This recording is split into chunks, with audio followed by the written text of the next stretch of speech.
Learn from yesterday, live for today, hope for tomorrow. The important thing is not to stop questioning. Good afternoon to everyone. Thank you for joining in for the first talk of the semester 2021-22. I, Anushka Yashaj, warmly welcomes you all on behalf of the History Department of Lady Shri Ram College for Women for the talk on Jamia, a Gandhian institution, by our esteemed speaker, Dr. Laurence Gautier ma'am. Dr. Laurence Gautier ma'am is a head researcher in history, politics, and society at CSH. She holds a PhD in history from the University of Cambridge. Before joining CSH, she taught as assistant and then as associate professor at Jindal School of Liberal Arts and Humanities. Her research examines the debates around Indian Muslim position in the nation after partition, as citizen and as a minority group. She is particularly interested in the political representation of Indian Muslim beyond political parties. Dr. Gautier is also trained in European and colonial, French and British history at École Normale Supérieure de Lyon, France, and is a laureate of the aggregation in history.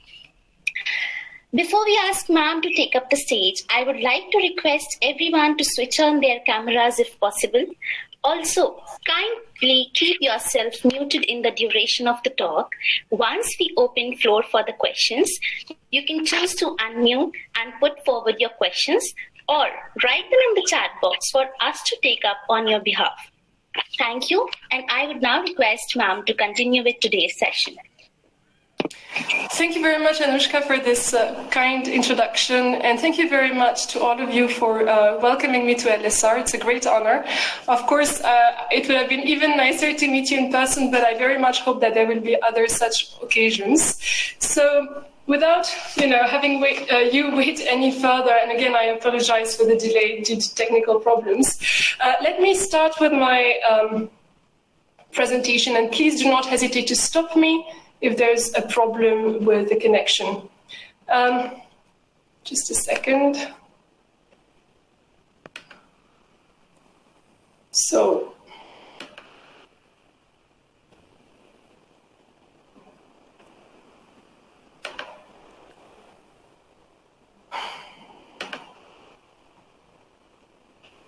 okay, this seems to be working. Is that okay with you? Can you all see my screen? Okay, fantastic. So this is a presentation about Jamia as a Gandhian institution, as you said, and it's based on what used to be my PhD and what will now become a book, hopefully very soon. So let me start. In a letter to Zakir Hussain, as you may know, was president of India, but before that he was also the vice chancellor of Jamia. So in a letter to Zakir Hussain, Jamia's vice chancellor, dated from 1952, Nehru wrote, and here I quote him, "Now that Gandhiji has gone, a very special responsibility attaches us to carry on the work he was interested in, and the Jamia was an important part of this work." So for Nehru, Jamia was essentially a Gandhian institution. Its work was part of Gandhi's larger vision to promote Hindu-Muslim unity, as well as social and educational reform in a newly independent nation. Gandhi was indeed one of the most influential figures at Jamia in its early years. It is largely in response to his call for non-cooperation that students from Aligar established in 1920 a national Muslim university. So Jamia Millia Islamia literally means National Muslim University. So Gandhi's ideas on education had a powerful influence on Jamia's pedagogical experiments. So did his ideals of service, self-sacrifice, and reform from below. The rise of communal tensions in the late colonial period did not put an end to this privileged relationship between Gandhi and Jamia.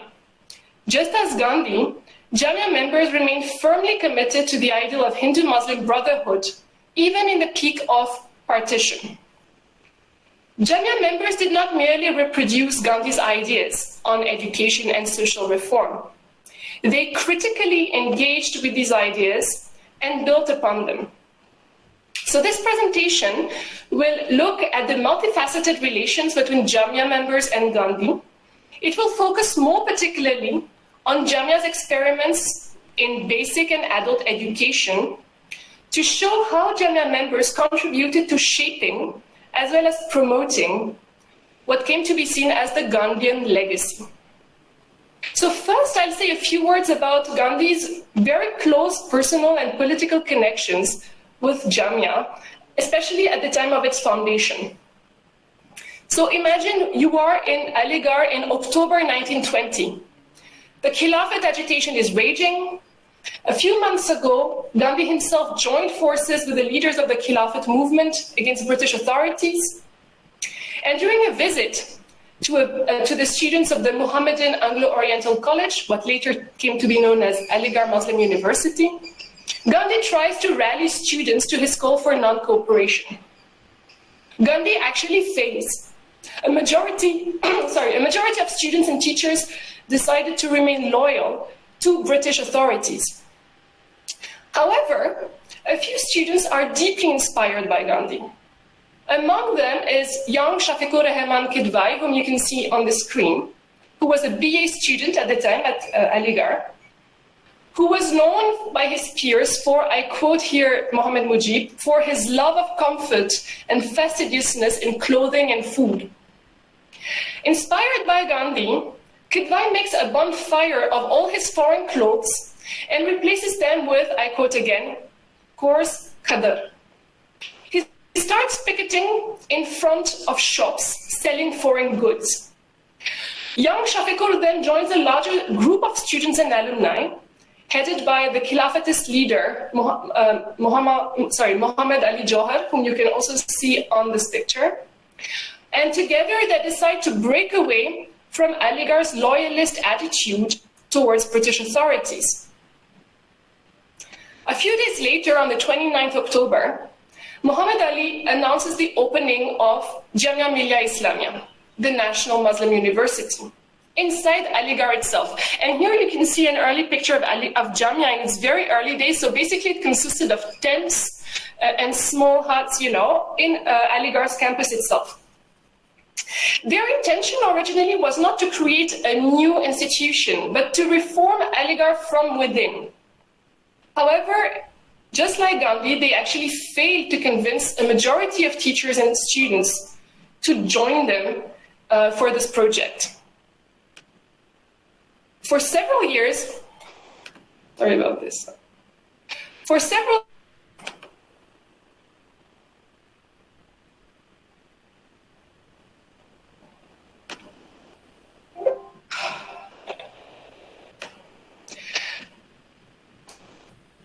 years, Jamia's future remained very uncertain, especially after the suspension of the non-cooperation movement and the abolition of the caliphate, which put an end to the Khilafat movement.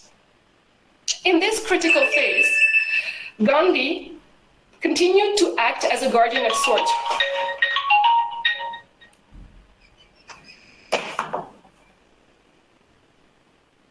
He continued to act as a guardian of sorts. He was present at the meeting of Jamia's foundation committee in January 1925, when Hakim Ajmal Khan decided to bring Jamia from Aligarh to Delhi. And again, Gandhi raised about 25,000 rupees from his friends to support Jamia in its early days. So now that I have spoken about Gandhi and his role at the time of the foundation of Jamia, let me say a few more words about his close personal and political bonds with Jamia members. Over the years, Gandhi developed very close bonds with Jamia faculty, especially Zakir Hussain and Muhammad Mujib, who were the two leading figures of Jamia from the 1920s onwards. And together they gave the institution a new momentum after they came back from Germany in the 1920s. So Zakir Hussain and Mujib were not originally there at the time of Jamia's foundation, but they very quickly became the two leading figures after they finished their studies in Germany and returned to India to serve the cause of Jamia. Gandhi would pay impromptu visits to Jamia as a friend or a close relative would, and here I have a citation from Harijan, which is apparently cited from a visit that Gandhi paid to Jamia students, where he said, "I have proved my claim to being a member of the family by coming without previous notice." So that was the kind of rapport that Gandhi had with Jamia. Gandhi also sent one of his grandsons, Rasik Lal, to study at Jamia, and his son, Devdas, taught Hindi there between 1928 and 1930. So in a way, Jamia was almost part of Gandhi's family, you can say. Gandhi remained a powerful source of inspiration as a role model and as a political leader for many Jamia members. For instance, Abid Hussain, who was another important faculty at Jamia, saw him as a guide, I quote, "on a pilgrimage of national service and service of humanity." Gandhi's emphasis on simplicity of lifestyle, service, and self-sacrifice resonated with Jamia's ethos. So this notion of service was absolutely central to Jamia's ethos. To give you an example, Jamia had life members who would pledge to serve the institution for at least 20 years and to never accept a remuneration for their service which would exceed 150 rupees per month. So even though, we were in the 1920s and 30s, this was still, a small sum for the kind of work that was required at the service of Jamia. Even after the end of the non-cooperation movement, Gandhi retained significant political influence on the campus. For example,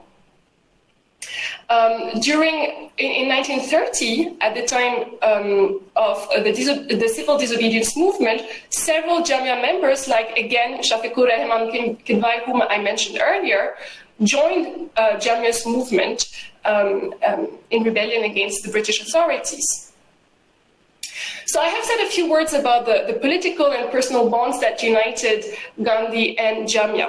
Now I'd like to focus a bit more on his influence when it came to education and social reform.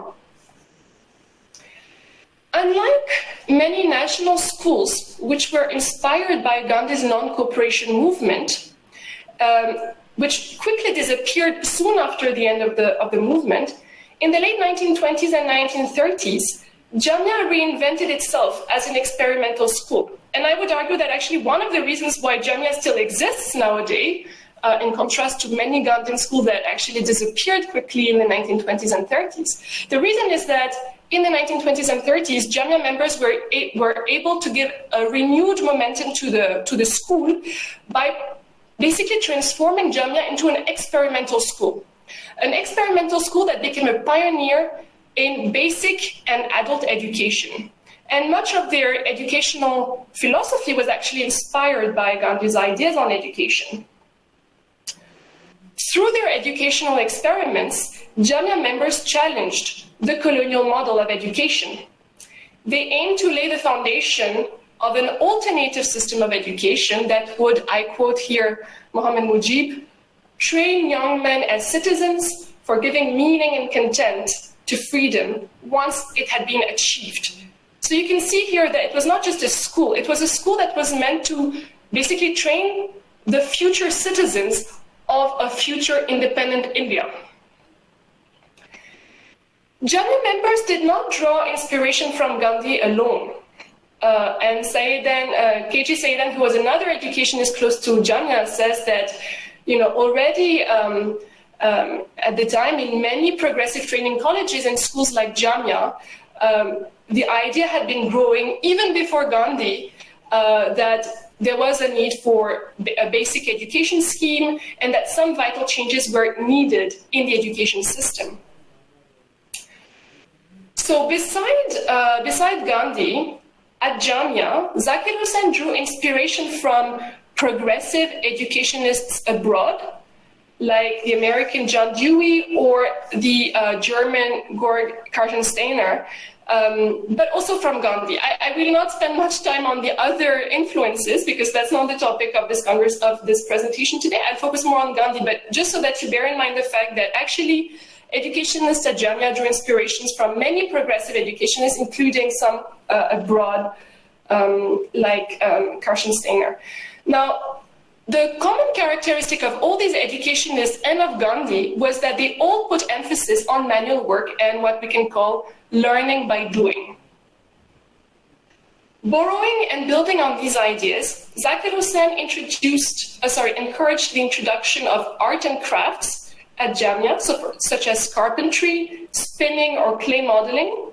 So here, of course, I took a picture. I used a picture of Gandhi spinning because, of course, that's a very important activity associated with Gandhi. But in general, there was an emphasis on manual work, arts and crafts at Jamia. So you had, for example, gardening, clay modeling. You also had real-life activities like, taking care of a poultry farm. All of these activities were meant to train children to deal with real-life situations. These pedagogical experiments also had a strong social and political significance. For Gandhi, putting emphasis on manual work was a way to question the elitist streak in colonial education, which privileged intellectual work. Similarly, at Jamia, teachers sought to distance themselves from the colonial model of education. They sought to promote a form of education that would be relevant and available to the non-elites. So, for example, Mohammed Mujib noted that craft education was relevant to the non-elites because they could help students get a job in a workshop or an industry. So clearly the idea of Jamia teachers was to address a much wider audience than the elites that you would find in schools like Aligar, for example. With the same objective in mind, Jamia also put great emphasis on adult education. What I mean by adult education is basically education for non-literate or semi-literate adults, who usually came from lower class backgrounds. As early as 1926, they opened an evening school in Karol Bagh, so in North Delhi, to teach reading to the residents of this low middle class basti. A few years later, in 1938, Gandhi's admirer, again, Shafiqur Rahman Kidwai, founded what he called the Idara Italim Tarakki, which basically means the Organization for Education and Progress. The Idara established several centers in similar lower middle class neighborhoods near Old Delhi and then around Jamia Nagar, which used to be a completely rural area, to teach the local residents reading and writing and to provide skill training. And this organization was also very active in the production of audiovisual material, pamphlets, and books for neo-literate adults. The Idara's initiatives strongly resonated with Gandhi's emphasis on constructive work. You may have come across this notion of constructive work by Gandhi, which basically means social reform from below. Idara workers tried through their educational activities to encourage more harmonious relations among villagers. So, for example, in a village that used to be close to Jamia called Khizrabad, they tried to convince different sections of the village to join their literacy classes in order to induce, I quote here, one of the Jamia documents, a new conception of inter-caste relation. In Okla, which used to be a village at the time, Idara workers also helped, I quote again, common villages revive the Fishermen's Cooperative Society so that they could better defend their interests vis-à-vis more powerful sections in the village. So in this way, Jamia members sought to promote reform from below, starting at village level. For Shafiqur Rahman Kidwai, Jamia's objective was, I quote, to prepare progressive citizens of a progressive state. So like Gandhi, he considered that the training of progressive citizens would pave the way for the emergence of a progressive state. Right? So in contrast, for example, to someone like Nehru, for whom progress or reform had to come from the top, from the state, here you have, much like Gandhi, this idea that reform should start at village level. And then from village level, you can move on to a more global reform that can eventually change the nature of the state. Now, let me say a few words about the importance of language at Jamia. Another strong parallel with Gandhi's ideas on education was Jamia's adoption of Hindustani as the main medium of instruction. What I mean by Hindustani here is this mix of Urdu and Hindi, which can be written both in the Devanagari script and in the Persian script. So it was Hindustani in both these scripts that was used as the main medium of instruction. There again, this pedagogical decision had an obvious political resonance. Firstly, it was not English, and that was very important for Jamia members because for them, English was the language of colonial power. So that's why you would find in a brochure, for example, Jamia would rather have no students than adopt English as the medium of instruction. For them, it was part of their larger anti-colonial stance. But of course, to use Hindustani instead of English was also a way to address a much wider audience. For them, Hindustani was, I quote, a language of the people, which transcended religious barriers. So in a context of increasing polarization of Hindi and Urdu along communal lines, where you have Hindi being increasingly associated with Hindus and Urdu increasingly associated with Muslims, Jamia faculty deliberately made both Hindi and Urdu compulsory subjects at Jamia. According to a school representative, Hindi and Urdu received equal importance in the school's curriculum as the two languages represented, I quote, the two literary forms of the tongue spoken by the people in this region. So in this way, Jamia teachers deliberately distanced themselves from a sophisticated and highly Persianized Urdu associated with a high culture, which was more and more exclusively Muslim. They privileged instead a simple and mixed language, free from, I quote here, Sudra Mehdi, a former student, free from verse worship that would bring and so they wanted to basically have a language that could bring, I quote her again, the light of knowledge to the common people.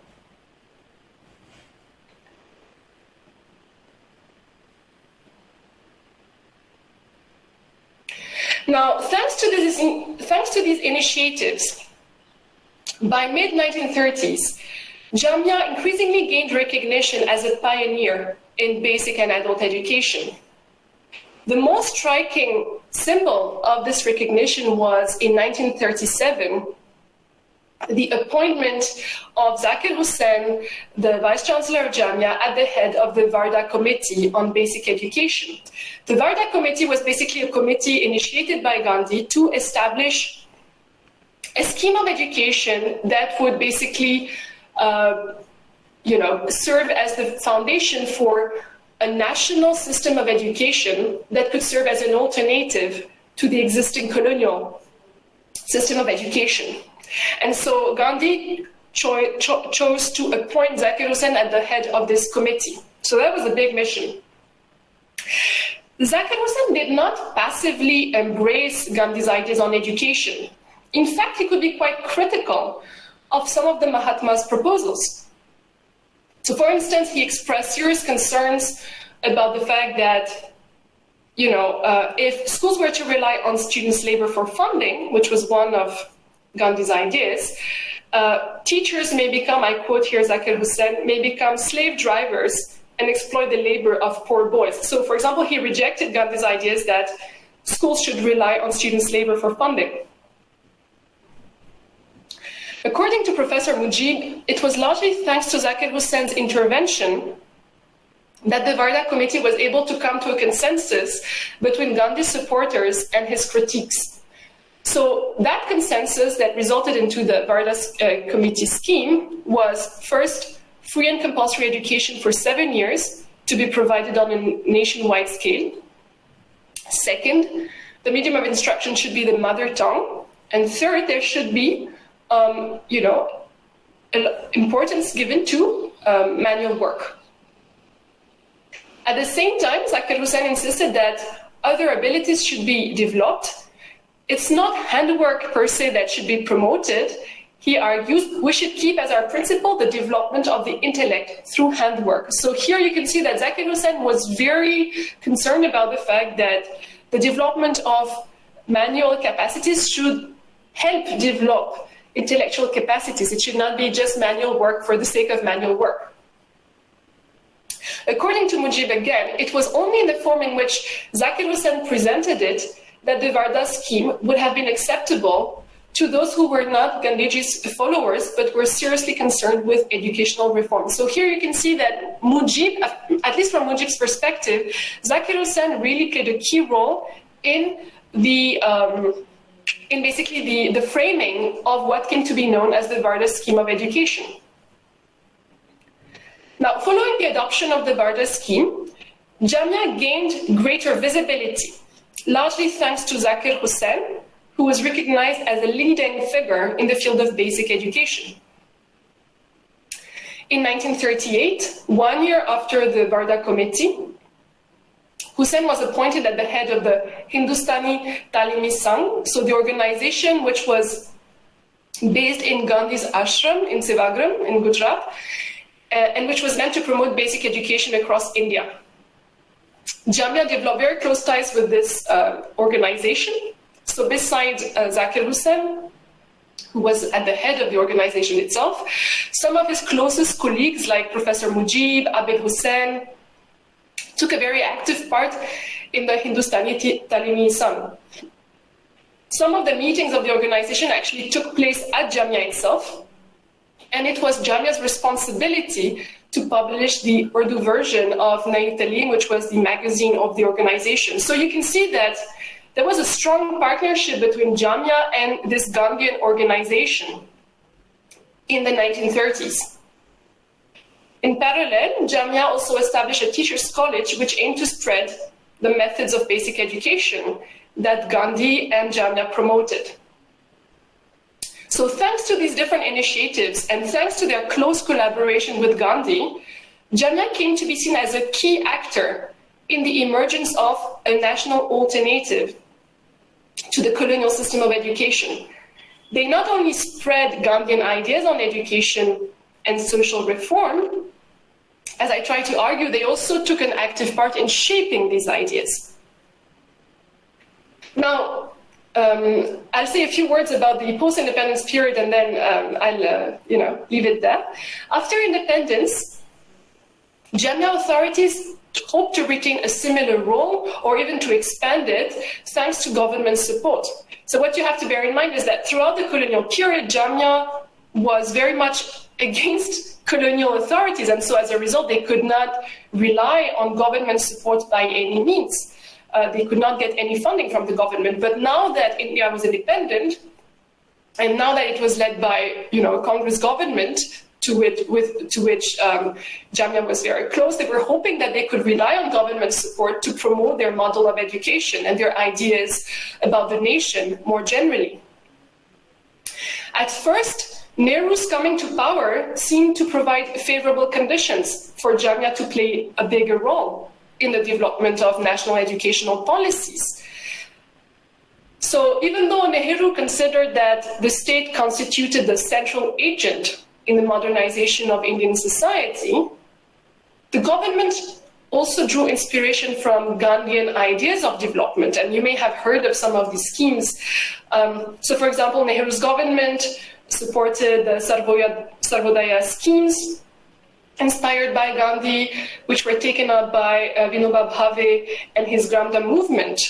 So Sarvodaya, as you may know, means progress of all, and the Gramdan movement consisted of giving villages, or you also had the Bhudan term used for land gifts. So these movements led by Vinoba Bhave were very much inspired by Gandhi's ideas on reform from below.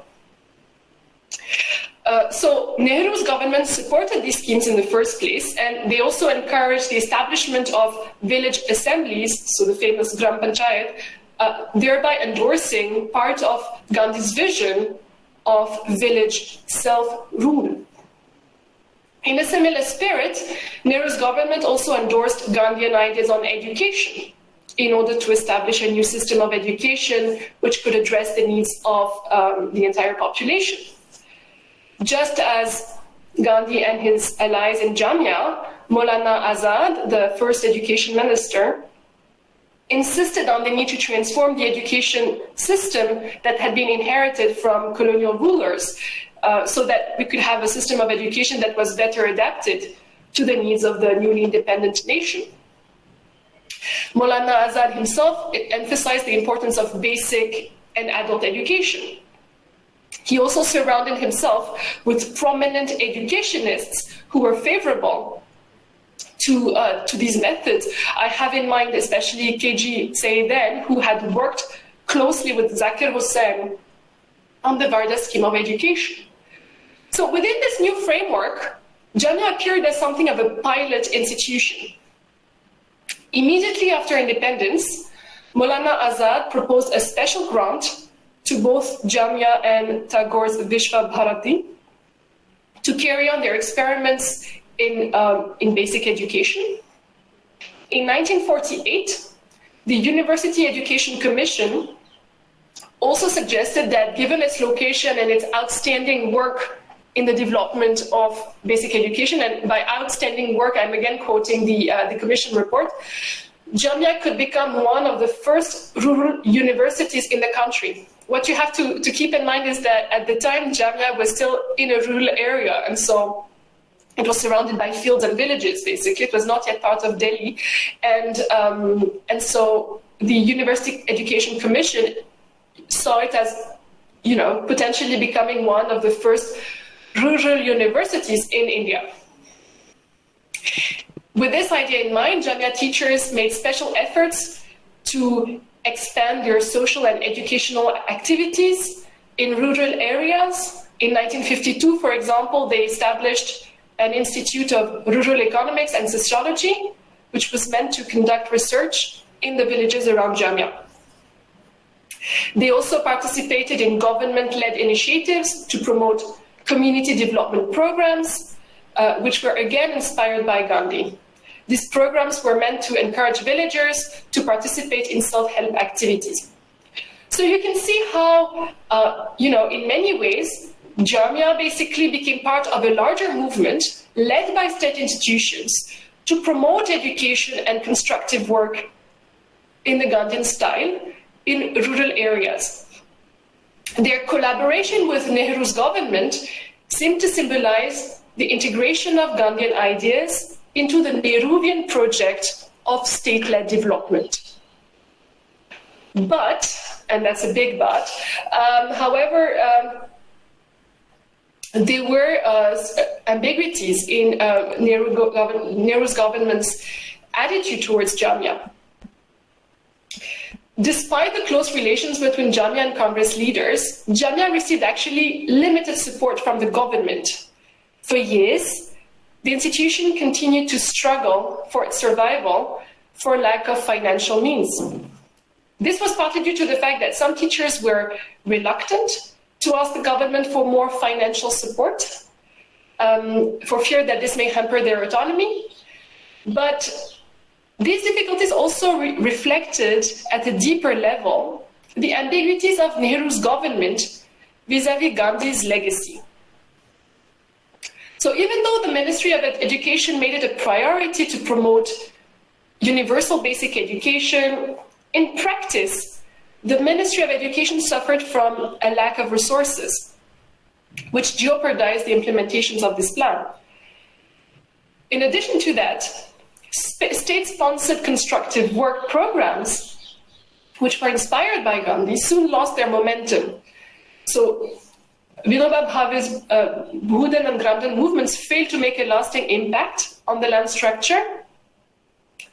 And at Jamia, the government withdrew their support from the Rural Institute, even though they had themselves encouraged Jamia to establish a Rural Institute. So you can see how here there were some contradictions in the state's attitude towards Jamia's development efforts. What you can see is that despite the state's Gandhian rhetoric, in practice, Nehru's government continued to privilege a model of development that was based primarily on industrialization and on technical and scientific education, rather than on constructive work and basic education. The limited support that the government offered to Jamia reflected more largely the difficult integration of Gandhian ideas as part of the Nehruvian project. Now, a few more words before I finish. Beyond the difficult integration of Gandhian ideas into the Nehruvian project, I would also argue that the government's limited support to Jamia reflected the government's ambiguous attitude towards Muslim citizens. From the time of its foundation, Jamia leaders had always remained firmly committed to the idea of an undivided India, including at the time of partition. For example, during the partition riots, they took special initiatives to promote the reconciliation of the Hindu and Muslim communities, often citing Gandhi as a role model. For example, in October 1947, amidst partition riots in Delhi, Zakir Hussain spoke of Gandhi as, I quote, a servant of God.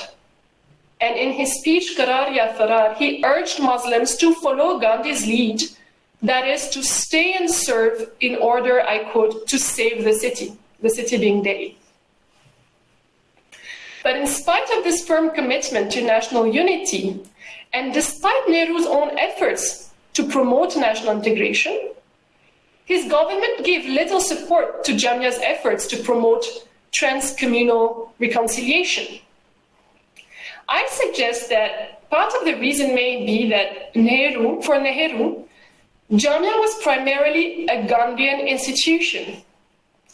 This to him may have blurred Jamia's image as a Muslim institution.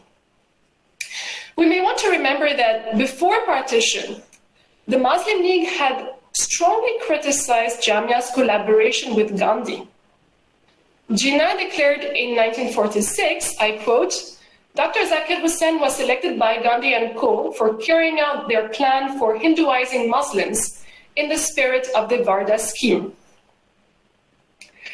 So I will not go into the details here, but basically the Muslim League was actually bitterly against Jamia, which they saw as a pro-Gandhi and pro-Congress institution, and as a result they saw it as an institution betraying Muslims because they considered that they were contributing to spreading Gandhian ideas instead of defending Muslim culture as they defined it themselves. So to reach out to Muslim citizens, Nehru preferred to turn towards another institution which was more clearly identified as a Muslim institution, and that is Aligar Muslim University. Despite AMU's past association with the Muslim League, Nehru considered that this university could act as a more efficient and a more powerful mediator between the government and the Muslim population. He thus implicitly subscribed, like colonial authorities before him, to the idea that Muslims formed a separate community, a community that had to be rallied to the national project. But in so doing, he neglected the fact that Muslims need not be rallied, as Jamia members strove to demonstrate it through their collaboration with Gandhi. Indian Muslims could in fact be co-producers of this national project. So here I will stop. I have spoken a lot already. Forgive me for that. And I'm sorry for the glitches in between. But if you have questions, I'll be very happy to take them. Is Anushka here?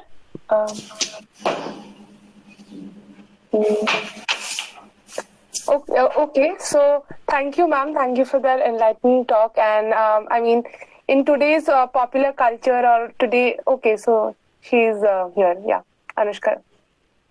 Actually, I was facing some technical issues. Yeah. So, ma'am, the presentation was really interesting and we got to know about various contents of which we weren't aware of. So it was actually something which kept our eagerness and enthusiasm concentrated throughout the session. So, ma'am, if I have the permission, can we go ahead with the questions dropped by the participants? Yes, sure. Yeah, I've not read them, so. Do we have any questions? So I think I'll go first if no one has any questions yet. Ma'am, you said something about that the government's ambiguous attitude towards Jamia also reflected their attitudes towards the Muslim citizens. Could you please elaborate on that a bit? Yes, I would argue. So, yeah, that's true that I didn't speak much about this, but this is actually something that I develop elsewhere. My point is to say that, Nehru was unambiguously in favor of an inclusive nation.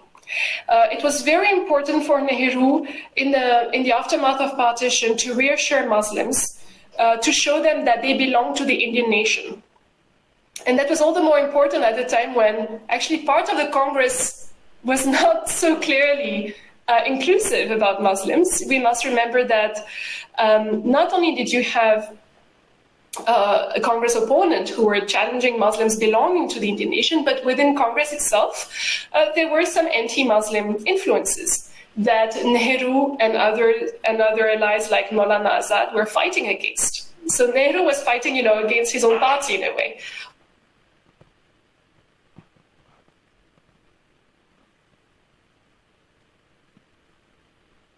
Nation.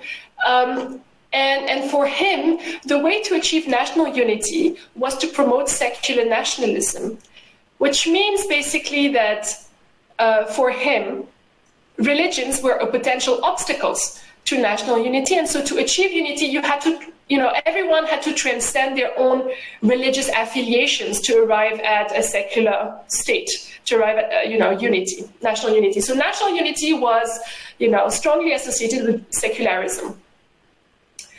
At the same time, so he called everyone to transcend their religious affiliations, including Muslims. At the same time, implicitly, he continued to see Muslims as a separate population, if only through some of his measures, like, for example, the special position that was given to Muslim personal law. Now, that was, from Nehru's perspective, allowing a Muslim personal law to survive, was a way to reassure Muslims, to tell them, look, you are part of this nation. We're not going to erase you from the map. We're not going to impose a majoritarian definition of the nation upon you. But in doing so, he, in a way, reproduced this idea that Muslims formed a separate community. The other way in which this ambiguity is perceptible is in how he tried to address Muslim citizens. So instead of addressing them just as as citizens, he tended to basically address, to reach out to Muslim organizations to address the Muslim citizens through these Muslim organizations. So among these Muslim organizations, you had religious organizations. I'm thinking of the Jamatul Ulema, which was closely allied with Congress in the 1950s. And for Congress, Jamatul Ulema was clearly a privileged intermediary to reach out to the Muslim population. But another kind of intermediary were Muslim universities. And not just any Muslim university, but primarily Aligar Muslim University. Why? Why Aligar more than Jamia? Well, I would argue that it is because precisely Aligar was clearly identified as a Muslim institution, much more than Jamia, which was seen largely as a Gandhian institution. And so there was this idea that it's not, even though religion had always been very central to Jamia's educational project, its Gandhian image blurred its Muslim image in the eyes of Nehru, as if, the two were not really compatible. Whereas, of course, it was compatible, but in his mind, so that shows some of the biases that a man like Nehru, who was himself, inclusive, could have towards Muslim citizens. And that was perceptible in his policy. Right. Thank you, ma'am. Thank you for answering the question. Do we have any other questions? I have a question. This is coming from what you just explained, Dr. Gautier. So there was some sort of differential treatment towards Aligar and Jamia. So I want to know how did these institutions look at the Indian state after independence? Was there a difference in the way this looked towards as being a protector or somebody with whom you have to negotiate constantly to survive? So what did they think of the Indian state, given they were treated differently on the basis of their identity politics? So first of all, it's very important to understand that there was no uniform response in either of these institutions. I would say that in Jamia, because Jamia had such a close association with Congress from the beginning, there was definitely a keenness to, participate in the larger project of national integration led by Nehru's government. And Jamia itself was very keen to, act as a pilot institution. But they were also very keen to preserve a high degree of autonomy, because from the beginning, Jamia had been, an institution that had worked outside the state framework, and they were very keen to preserve that autonomy, even though the government was now led by Indians, right, by a national government. So there was always this tension that, on the one side, they wanted to collaborate, and even more so since they needed funding. They badly needed funding from the state, because after independence, they lost most of the other sources of funding, which came from, for example, princely rulers, like the Nizam of Hyderabad, for example, was a very important source of funding for Jamia. So they lost these sources of funding, so they definitely relied on state funding, and they also wanted to collaborate with the state to promote their own ideas in newly independent India. But they were keen to preserve their autonomy. Now, at Aligar, it's much more complex, because Aligar was, of course, much bigger. It was also much more polarized between, a large section of the student and teacher population who was now keen to close the episode of the Muslim League, close the episode of the partition, and show that, they too could play a role in the nation-building project. So there was definitely a determination to show that they had a role to play in India. And it was all the more important to say that they were carrying behind them the burden of their past association with the Muslim League. But you also had a section of Aligar that was very scared that allowing the government to intervene in the university may put an end, may erase the Muslim character of the university. And so there was this constant tension, how far should we work with the government authorities? How much can we trust Congress? Congress tells us that they are being inclusive, but are they really? And remember, Aligar is located in UP. Now, UP at the time was ruled by a section of Congress that was actually anti-Muslim in many ways, that was carrying out, for example, that was trying to erase Urdu from the state education system. Now, at the time, Urdu was closely associated with Muslims. So, it was this anti-Urdu stance of the UP government was certainly taken as an anti-Muslim attack. There were also attempts to reform Muslim personal law that was seen again as attacks against Muslims. So this UP context, of course, accentuated these fears that Congress intervention may result in the erasure of Aligar's Muslim character. So in that sense, there was much more tension within Aligar itself as to what attitude they should adopt towards state authorities. I hope that answers your question. Thank you. Ma'am, we have one more question by Junaid Ali. How do you view the current state of Aligarh Muslim University and Jamia, where Jamia has progressed over the years and AMU has become more or less stagnant in terms of quality education?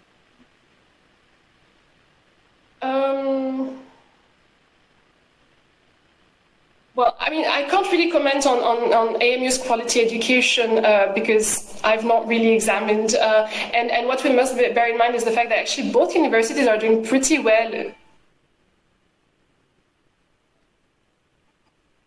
Okay, so I guess we are done with all the questions. If nobody has any other question. Anushka, I think Dr. Gautier is facing technical issues. I think we should wait. Yeah, sure.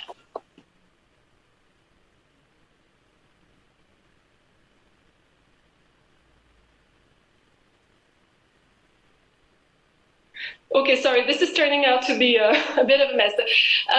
So just to answer your question again, both AMU and Jamia are actually doing pretty well in terms of national rankings.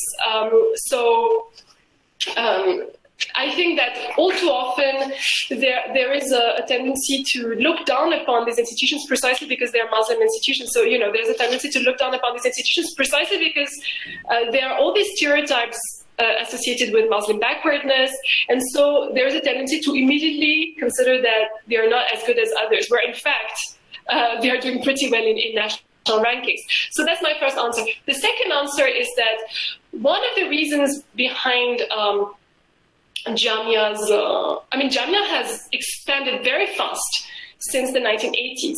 Until the 1980s, Jamia really remained like Aligar's small sister.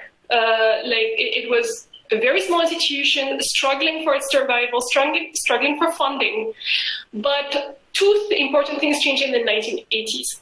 One is it became a central university, which means a much greater access to state funding and also much greater visibility as an institution. The second important change is that with Delhi's expansion, it became part of the capital city. For a long time, it was actually outside Delhi because Delhi was smaller, and so Jamia was in the rural neighborhood of Delhi. Now, with Delhi's expansion in the 1980s, you have, it becomes part of the capital city. And so, whereas for a long time, Aligar was the bigger, more prestigious institution, Jamia suddenly becomes A, central university, B, an institution in the capital city of the country, and which means suddenly it's part of a much more cosmopolitan milieu. At the same time, Jamia's neighborhood also changed quite significantly in the same period of time. For the longest time, Jamia Nagar, so the neighborhood that developed around Jamia, was seen as a teacher mohalla, right? Because you had mostly teachers who were staying around that area.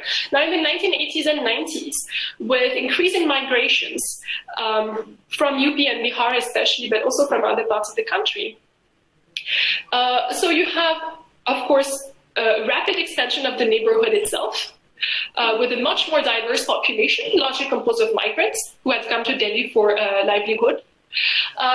But it's also an increasingly Muslim population, because this also corresponds to a time of heightened communal tensions, where Muslims feel that they must go to Muslim majority neighborhoods for their own security. And so what used to be a teacher's area becomes one of Delhi's main Muslim belts. So that also, colored the environment of Jamia, even as it was growing in what was now a capital city. So you have that tension, Yes, it became part of the capital city, a much more cosmopolitan milieu, but at the same time, it also became strongly associated with this Muslim belt. Aligar did not undergo such dramatic changes at the same period of time, and that's why maybe this idea that, it was more stagnant may be there. But I think it has more to do with the urban environment than really with the quality of education. Even though it's true that the fact that Jamia became a central university means that it attracted many more students from more diverse backgrounds, especially those who went to the Mass Communication Center, which became an extremely prestigious center for mass comm education across the country. So I guess we are done with the question. If anybody has some other questions, you can go ahead. Sorry, I missed the beginning of your question. Sorry, Anushka. No, I was just saying that we are done with the questions. Yeah. If we have other questions, I think we have some time. We can take them. If anyone else has any questions.